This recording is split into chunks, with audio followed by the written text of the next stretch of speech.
Welcome, it's Hanifa YouTube channel here. Kizz Daniel, wimbo wochokera mdziko la Nigeria, amene anateketsa dziko la Malawi pamasamba a mchezo atangofika kumene mdziko lino. Ngakhale ena akudandaula kuti anapanga perform atavala pijama, ndipo ena anali akuseka kuti wapanga perform pa 28 August osati pa 27 August ngati momwe amanenera mu maposta a show, ponena kuti iyeyo anafika pa stage around 20 minutes past 1 iya kumbanda kucha. Inde ambirinu mukuliza mikonono. Kizz Daniel anadziwika kwambiri m'mayimbidwe mu chaka cha 2016 atayimba nyimbo ina yotchedwa Mama. Panopa iyeyo watekesa dera lino la Africa ndi nyimbo yake yomwe yatchuka kwambiri ya Buga, yomwe m'masiku okwana 30 yapitilira 50 million views pa YouTube poka, ndipo ili paliponse pomwe anthu akuyivina nyimboyi mu maukwati, mu zinkhoswe komanso malo azisangalalo monga mabala ndi mwina. Kizz Daniel anabadwa pa 1 May mu chaka cha 1994 ku dera la Abeokuta mu mzinda wa Ogun mdziko la Nigeria. Iyeyu dzina lake lenileni ndi Oluwatobiloba Daniel Anedikube, ndipo ndi mwana wachiwiri kubadwa mwa ana asanu ku banja la mayi ndi bambo Kolawole Othman Anedikube, omwe ndi mtundu wa Chiyoruba. Ali wachichepere akuti anayamba kudziona yekha kuti ali ndi luntha lakutha kupeka chinthu mwaluso, ndipo anayamba kulemba nyimbo ali wachicheperebe ali ndi zaka 11 zakubadwa. Kizz Daniel anaphunzira skulu yake mkumba Pali ya Montessori ku dera la Ogun komweko, ndipo kuchoka apo anakaphunziranso ku Abeokuta Grammar School. Atachoka kumeneko anakaphunzira maphunziro ake okachenjedwe a Water Resources Management, komwe anakatengako degree ku University of Agriculture Abeokuta. Ukuku mu chaka cha 2009 ndikomwe anakumana ndi producer wa nyimbo yemwe dzina lake ndi Ja Bless. Nkuluyu anamuthandizira Kizz Daniel luso lake loyimba kuti lipite patsogolo. Atamaliza maphunziro ake a skulu ya ukachenjedwe, Kizz Daniel anaganiza zopanga luso lake la mayimbidwe mkukhala mchito, ndipo anakumana ndi mwini wa company yotukula woyimba ya G-World Entertainment, bambo Mpaka anamusaina Kizz Daniel mlekodi lebo yakeyo ndi kumamutukula luso lake la mayimbidwe mpaka anatulutsa nyimbo yake yoyamba yotchedwa Woju. Patapita nthawi akugwira mchito limodzi ndi Jize, Kizz Daniel anayamba kusamvana ndi mkuluyo pa nkhani za mgwirizano wawo, ndipo iyeyo ankaona kuti akuberedwa ndalama zake. Iyeyo ankati ankalipidwa ndalama yochepa kwambiri, koma record label inakana izi, ndipo inati chiyambireni kugwira mchito naye.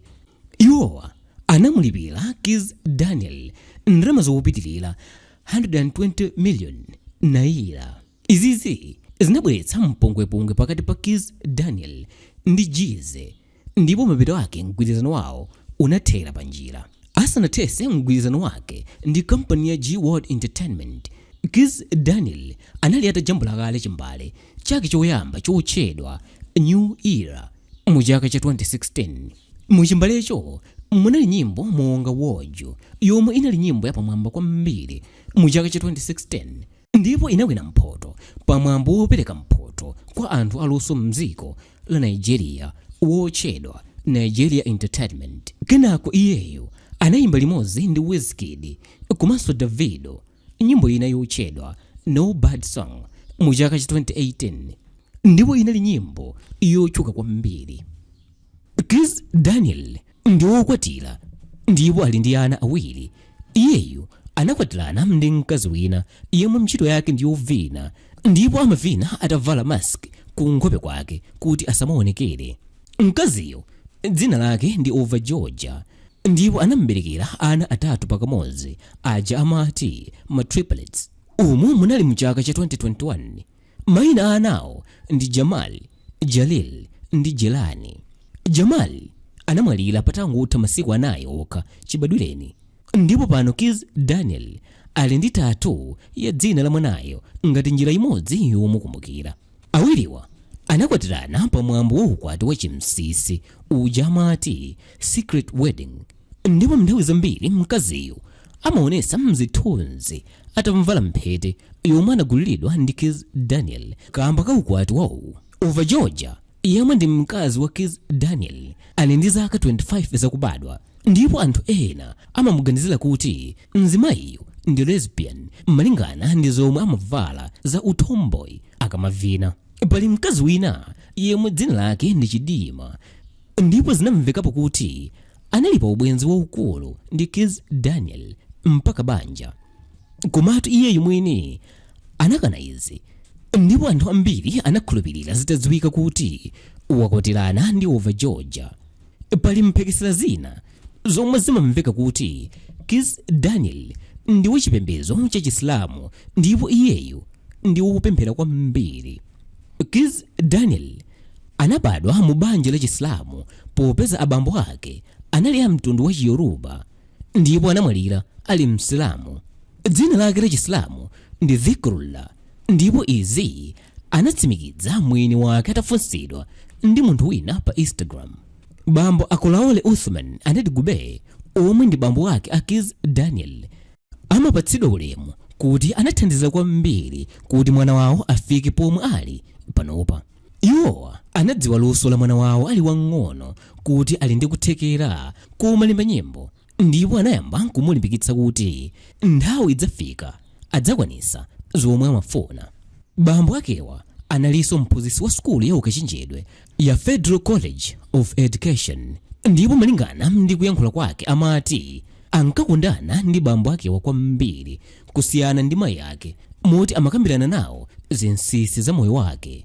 Iyeyu akuti atapeza chibwenzi chake choyamba ali ndi zaka 21 zakubadwa, ndipo atagonana naye mkazi wa chibwenziyo anawayimbira bambo akewa nkuwauza kuti iyeyo si virgininso. Iye mwini anazidabwa kuti m'malo mowuza amzake anaganiza zowayimbira bambo akewa. Ichichi ndi chimodzi mwa zisonyezo zakuti amagwirizana ndi bambo akewa kwambiri. Mu chaka cha 2015 bambo ake anamwalira, ndipo iyeyu sanathe kukhala nawo pamwambo woyika m'manda bambo akewa pa zifukwa zodziwa yekha. Koma pa nthawi yomwe anali akukangana ndi kampani ya G World Entertainment, kampaniyo inaulula kunena kuti iyeyu ananena kuti sangapite ku maliro a bambo akewo popeza amakhulupirira kuti anali amankhwala ndi wokhulupirira zizimba. Izi iye akuti ananena kamba kakuti kudwala kwawo kunali kwa nthawi yochepa komanso kodabwitsa, ndipo sanafune kupitako kamba kakuti anali ndi mantha kuti mwina mizimu yoyipa ingamulowe. Patadusa nthawi pang'ono iyeyu anapepesa ndi kuzimvera yekha chisoni kuti sanachite zinthu zoyenera posakhala ndi bambo ake pa nthawi yomwe amamufuna kwambiri kuti ayandikane naye. Ena mwa abale ake ndi Toluwalope Sophie anati gube yemwe amagwira mchito ngati muulutsi ku wireless yotchedwa FM Kano. M'bale wake wina ndi anati gube Mofoluwato Uthman yemwe amadzitchanso kuti Youth OMG. Iyeyu anabadwa pa 17 March mu chaka cha 1996, ndipo ndi mwini wa kampani ina yogulitsa zovala yomwe amayitcha kuti OMG Fashion. Kizz Daniel ali ndi chuma cha ndalama zokwana 4.8 billion kwacha, imene m'madollars ndi 4.5 million US dollars, chomwe gwero lake ndi kuyimba basi. Iyeyu amayimiranso kampani ija yogulitsa mowa wa Hennessy, komwenso amapanga ndalama zambiri. Paja pa nthawi yomwe anamangidwa mdziko la Tanzania, chithunzi china chikuonetsa iyeyu ali ndi botolo la Hennessy m'manja mwake. Kizz Daniel ali ndi nyumba zapamwamba kwambiri zikuluzikulu zomwe zili mu mzinda wa Lagos mdziko la Nigeria.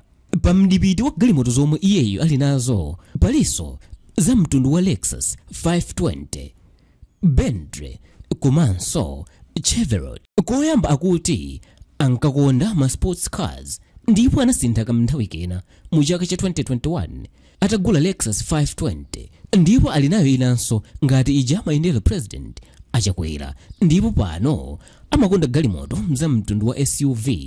Kodi nanga dzina loti Kizz Daniel linayamba bwanji?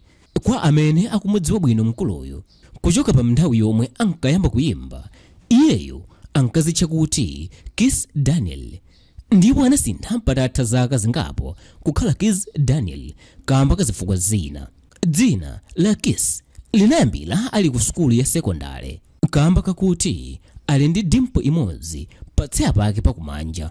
Ku skulu ya sekondari yomwe amaphunzirayo, munthu yemwe ali ndi madimpo awiri m'masaya mwake amatchedwa kuti kisses, ndipo popeza iyeyu ali ndi dimpo imodzi, amzake anayamba kumamutcha kuti Kiss. Ndiye akuti pofuna kuzisiyanisa ndi amzake ena omwe anali ndi dzina ngati lakeli la Daniel, iyeyu anadzitcha kuti Kizz Daniel. Ndipo atayamba kuyimba, basitu anapitirira kuzitchula kuti Kizz Daniel. Mu chaka cha 2018 anasemphana maganizo ndi kampani yomwe imamutukula luso lake la mayimbidwe ya G Worldwide Entertainment, yomwe mwini wake ndi Kizz mpaka anasiyana. Iyeyu anatuluka kampaniyo pachifukwa chakuti kampaniyo inali mwini wa dzina la Kizz Daniel kamba ka nkhani ya copyright. Iyeyu poopa kusumiridwa ndi kampani yake yakaleyo akamagwiritsa dzinalo, basitu anangozisintha nkuuza anthu kuti azimutcha tsopano dzina lakuti Kizz Daniel. Panopa anthu anazolowera kuti Kizz ndipo kumutchula kuti Kiss zimamveka zachilendo. Atatuluka ku G Worldwide, iyeyu anayambitsa record label yake yomwe amayitcha kuti Fryboy Inc. Ndipo pansi pa kampani imeneyi anatulutsa mchimbale chake cha mchaka cha 2018 chotchedwa No Bad Songs. Kuyambira nthawi yomwe anayamba kuyimba, iyeyu wayimbapo ndi anthu odziwika ndi mayimbidwe muno mu Africa monga Davido, Tiwa Savage, Nasty C, Techno, Wizkid, komanso Diamond Platnumz, kungotchulapo ochepa chabe.